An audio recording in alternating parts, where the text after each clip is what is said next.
L'île Métropole regroupe 85 communes et un peu plus d'1 million d'habitants. Ce million d'habitants génère environ 660 000 tonnes de déchets par an, soit l'équivalent de la surface d'un terrain de foot par la hauteur de la Tour Eiffel. Sur le territoire, les collectes de déchets ménagers ont été adaptées en fonction du type d'habitat, de la densité urbaine et en fonction de la nature du déchet. Ce film présente le CVO, le Centre de valorisation organique situé à Sequedin. Le CVO est un centre qui traite les biodéchets. Les biodéchets regroupent les déchets de jardin et les déchets alimentaires de préparation et de restes de repas et représentent environ 12% des déchets générés par les habitants de l'île Métropole, soit 80 000 tonnes. Le CVO est un équipement novateur en France. Inauguré en 2007, il est notamment le premier centre de valorisation organique à produire du biométhane. L'île Métropole souhaite ainsi limiter l'incinération des déchets pour privilégier un traitement responsable et propre à chaque type de déchets. Dans la métropole lilloise, il existe 4 équipements de traitement des déchets ménagers, chacun gérant une catégorie de déchets triés par les habitants. Il y a 2 centres de tri où sont triés les déchets recyclables propres et secs, emballage, papier, carton, verre et flacons. Un CVE, centre de valorisation énergétique, qui traite les ordures ménagères résiduelles, c'est-à-dire les non recyclables, comme par exemple les pots de yaourt, les sacs et boîtes en plastique, et un CVO, centre de valorisation organique, qui traite des biodéchets comme par exemple les déchets de préparation et restes de repas ou les déchets végétaux. Le CVO a 3 vocations: la réception et le transfert des ordures ménagères, la méthanisation et le compostage. Après la collecte, les déchets arrivent sous différentes formes et différentes manières. En benne de collecte, en benne ouverte, en conteneur ou encore en camion-citerne, qui sont tous pesés pour connaître le poids exact de déchets collectés. Le vidage va se faire sur le quai de déchargement dans la zone prévue pour le traitement du déchet en question. Par ailleurs, tous les déchets collectés dans le sud de la métropole sont envoyés au CVO. Les déchets non recyclables sont déposés dans le CTM, le centre de transfert et de manutention, puis envoyés en conteneurs étanches par péniche au CVE dans le nord de la métropole où ils seront incinérés. A l'inverse, les biodéchets collectés dans le nord de l'île Métropole sont envoyés depuis le CVE au CVO par péniche.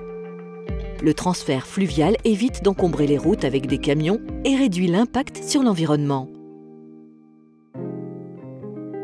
Nous allons maintenant voir ce qui se passe dans le CVO avec la réception et la préparation des déchets. Annuellement, le gisement de biodéchets de l'île Métropole représente environ 80 000 tonnes, soit 75 kg par habitant par an. 45% de biodéchets collectés chez l'habitant, aussi appelée fraction fermentescible des ordures ménagères, 50% de déchets verts de déchetterie et 5% de déchets de gros producteurs comme les restaurants des administrations, cantines scolaires et hôpitaux. Après réception, les déchets verts et les biodéchets sont broyés ensemble dans la ligne de broyage-criblage. Les déchets sont séparés en fonction de leur dimension et de leur nature. Les déchets de plus petite taille, contenant le plus de matière organique rapidement dégradable, seront envoyés en méthanisation. Les déchets de taille moyenne, composés de matières plus ligneuses, c'est-à-dire de plus de bois, seront compostés. Les déchets alimentaires des restaurations collectives sont quant à eux vidés dans une cuve spécifique d'où ils seront directement envoyés dans les digesteurs, car ils sont plus liquides.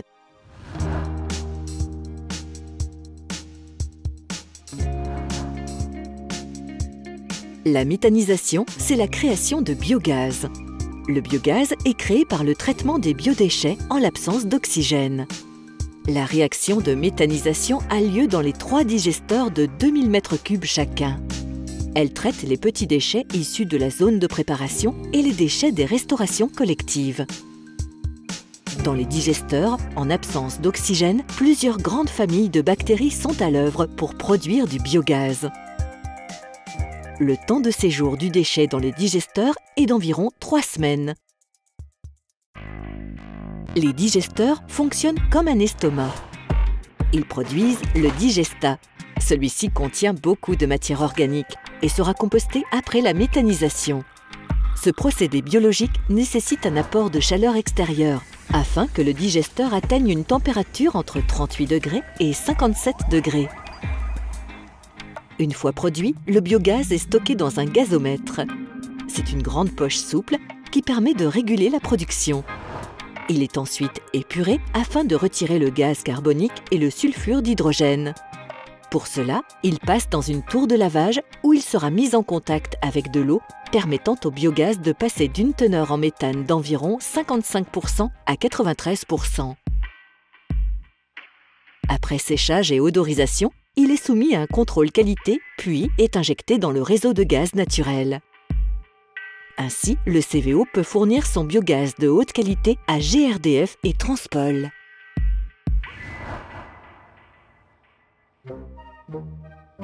L'installation de compostage contient 22 tunnels qui peuvent traiter 300 tonnes de déchets chacun. Dans ces tunnels seront compostés le mélange des déchets de moyenne taille avec le digestat issu de la méthanisation.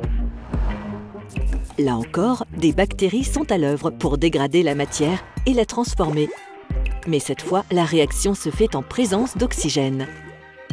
La dégradation va produire énormément de chaleur et les déchets vont monter jusqu'à 70 degrés, permettant ainsi l'hygiénisation de la matière transformée, c'est-à-dire l'élimination des germes et des pathogènes. Pour assurer un bon compostage, il faut souffler de l'air en partie basse du tunnel et asperger de l'eau en partie haute si nécessaire pour maintenir un degré d'humidité suffisant au travail des bactéries. Enfin, grâce à une dernière étape de maturation qui permet de compléter l'action du compostage en aérant la matière pour qu'elle perde son excès d'humidité, le CVO produit ainsi un compost de haute qualité, conforme aux normes en vigueur et prêt à être répandu sur les champs agricoles. Mais il n'y a pas que les agriculteurs qui peuvent bénéficier du compost. Il y a aussi les habitants de Lille Métropole pour lesquels une partie de la production de compost est mise à disposition dans les déchetteries. Avec 100 kg de déchets, c'est 40 kg de compost qui est produit.